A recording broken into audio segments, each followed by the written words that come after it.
প্রাণটা জুড়িয়ে গেল। আহ, নদীর পানির স্বাদ যেন অমৃত। না না, এখানে আর থাকা যাবে না।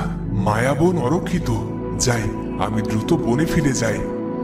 আড়ালে দাঁড়িয়ে শাহজাদি দানবের উপর নজর রাখছিল। সে দানবের সামনে যেতে চেয়েছিল, কিন্তু দানবের এমন রূপ দেখে সে বড্ড ভয় পেয়ে গেল। কিন্তু তান্ত্রিক সামরি বাবা, আমি কেমন করে চিনতে পারবো কোনটা আসল পাত্র আর কোন পাত্রে হাত দিলে আমি পাথর হয়ে যাব? কুমারের মুখে ভেসে উঠবে, তবে তা মাত্র এক পলকের জন্য। তার মধ্যেই সে স্মৃতির আধার নিয়ে তোমাকে পালাতে হবে। ইরাবতী, তুমি এখানে? পরিরানী, আপনাকে দেখে বড্ড খুশি হলাম। পরিরানী, আপনি পরিণীতা মাকে অবশ্যই জানাবেন আমি কুমার পৃথ্বীরাজের সন্ধান জানতে পেরেছি।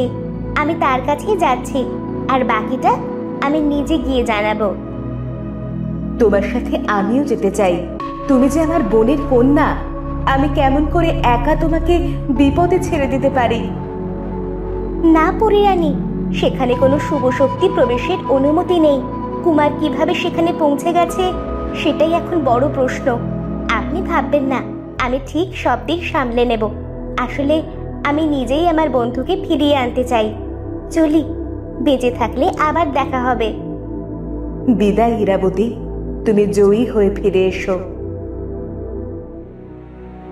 ওদিকে শাহজাদির মুখে সব কথা শুনে কাঠুরিয়া তো ভীষণ রেগে গেল। দানবের সাথে মানুষের বিয়ে হয় কখনো? কেউ শুনেছে এই জীবনে? আমি কিছুতেই এই বিয়ে হতে দেব না। আমি বিষ খাইয়ে এই দানবকে হত্যা করব। নিয়তিকে কি বেঁধে রাখা যায় বাবা? নিয়তি তো কারোর কথা শোনে না। আমি সাপকে কথা দিয়েছি, আমি আমার কথার মান রাখবো। জীবনটা ছোট, কিন্তু এতটা ছোট ভেবো না শাহজাদি। এখনো তোমার পুরো জীবন পড়ে আছে। জীবন কি ছেলে খেলা, নাকি বিয়েটা কোনো ছেলে খেলা? মন চাইলেই যা ইচ্ছা তাই করলাম। আমি কিছুই জানি না বাবা। আমি শুধু জানি যে আমার পিতার প্রাণ বাঁচাতে সাহায্য করেছে। তাকে দেওয়া কথা আমাকে রাখতে হবে। সব ধ্বংস হয়ে গেলেও কথার যেন কোনো নড়চড় না হয়। আমি যদি জানতাম ওই বদমাস সাপ এমন কিছু করতে পারে, আমি বনেই রয়ে যেতাম। কোনোদিনও তোমার কাছে ফিরে আসতাম না। তার চেয়ে আমার মরে যাওয়া ভালো ছিল। এসব কথা ভেবে কষ্ট পেও না বাবা। ভাগ্যকে মেনে নিতে হয়, নয়তো মানিয়ে নিতে হয়।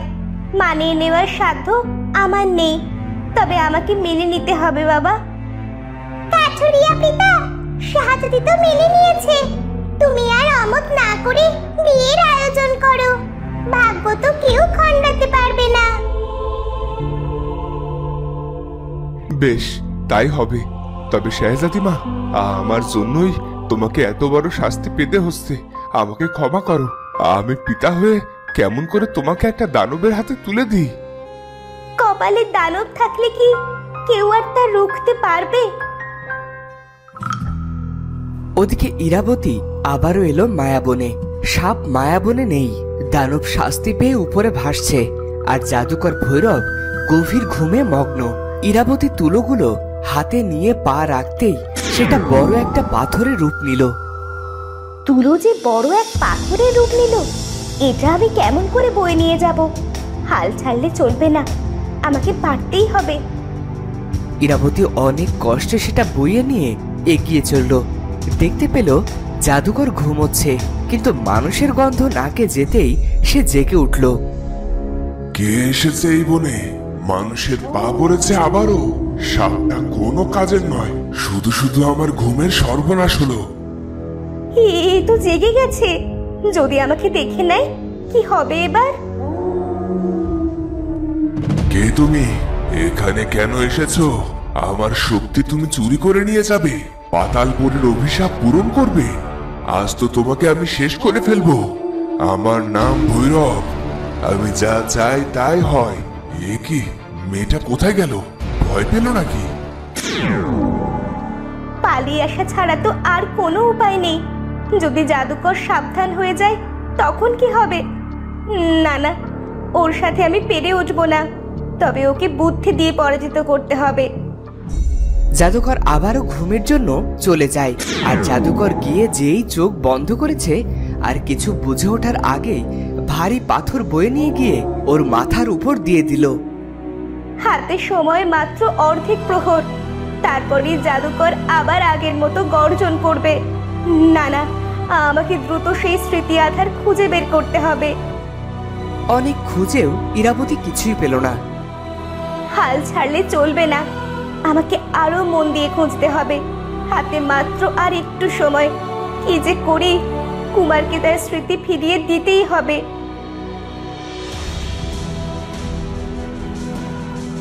সময় প্রায় শেষ। এরই মধ্যে একটা পাত্রে সে কুমারের স্মৃতি আধার খুঁজে পেল। আর সময় নেই, এটাই সেই পাত্র। এটা নিয়ে দ্রুত দানবের কাছে যাই। ইরাবতী পাত্র নিয়ে গিয়ে দানবের সামনে যেতেই দানব উপর থেকে নিচে পড়ল। সব স্মৃতি উড়ে দানবের কাছে গেল আর হাওয়ার সাথে সব দানবের মনে পড়তে শুরু করলো। ওদিকে জাদুকর আসার শব্দ পেয়ে ইরাবতী সেখান থেকে পালিয়ে গেল। এ আমার কি হচ্ছে? চোখের সামনে আমি এসব কি দেখতে পাচ্ছি? মা, পিতা, আমার দাদা যান। তাহলে আমি দানব হয়ে কতদিন আছি এখানে? আমাকে তো ফিরতে হবে। দাদা জানের পাথর দেহে প্রাণ ফেরাতে হবে। কি এত আকাশ পাতাল বিড়বিড় করছো? মানুষটা আবার এখানে এসেছিল নাকি? ওকে তুলে কেন মেরে ফেললি না? আমি কেন শাস্তি দেব? তুমি তো একাই সব পারো।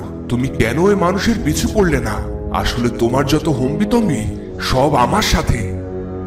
আরে, এই তো দেখছি আমার মুখে মুখে কথা বলছে। না না, এখন এর সাথে কথা বাড়ানো যাবে না। আমি বাইরে যাচ্ছি, আমাকে ধ্যান করতে হবে।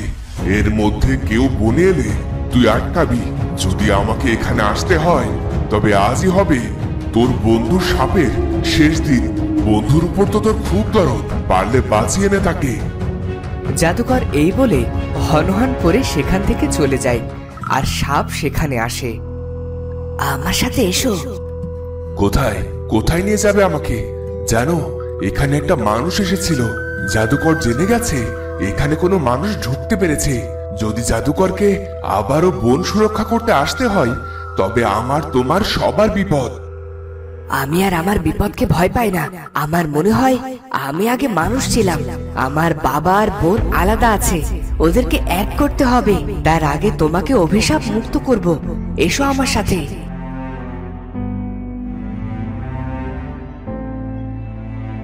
কিভাবে? কে মেয়ের বিয়ে দেবে এই দানবের সাথে? তাছাড়া এই গভীর বনে কোনো শাহজাদে আসবেই বা কেমন করে? কি দোষ ছিল আমার আর আমার পরিবারের, এমনকি তোমার আর তোমার পরিবারের? জাদুকরকে সব হিসেব মিটিয়ে দিতে হবে। কি হয়েছে তোমার? তোমাকে তো আগে কখনো এভাবে কথা বলতে দেখিনি।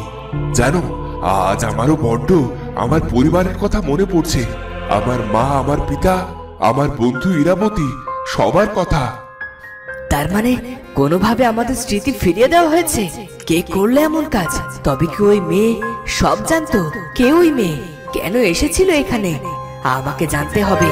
তবে তার আগে চলো, আজ তোমার বিয়ে, সব ব্যবস্থা করা আছে।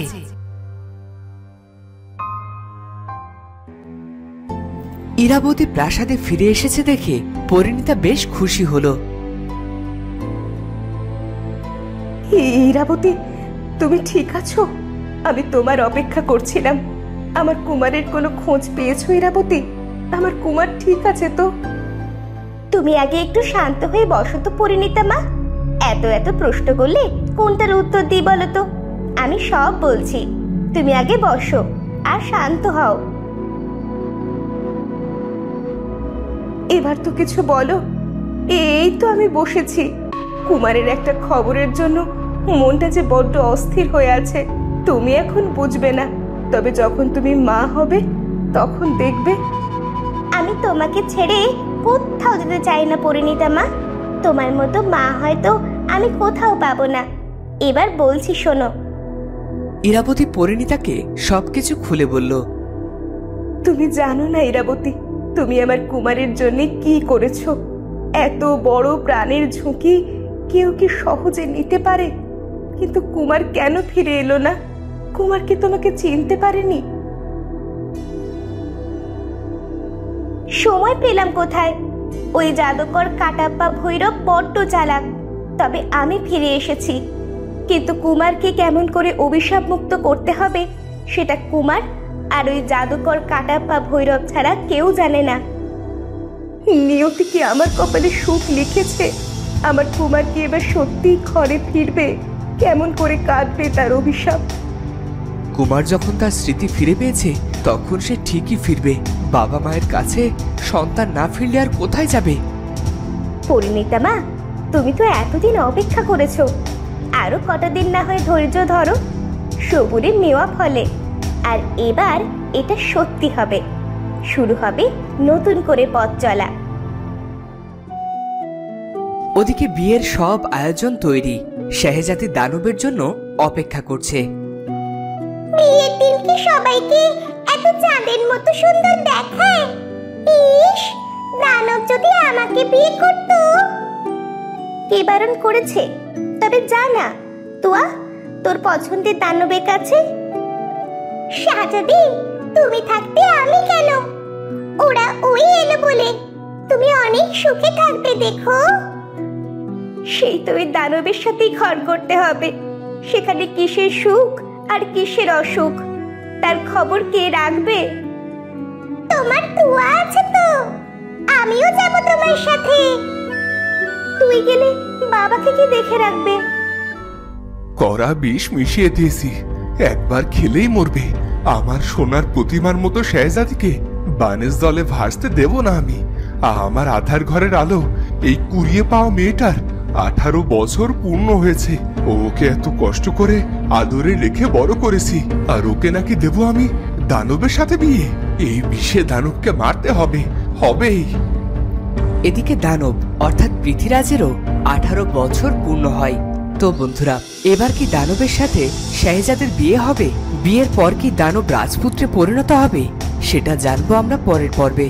আর আজকের ভিডিওটি ভালো লাগলে অবশ্যই চ্যানেলটি সাবস্ক্রাইব করে বেল আইকনটি বাজিয়ে দিও।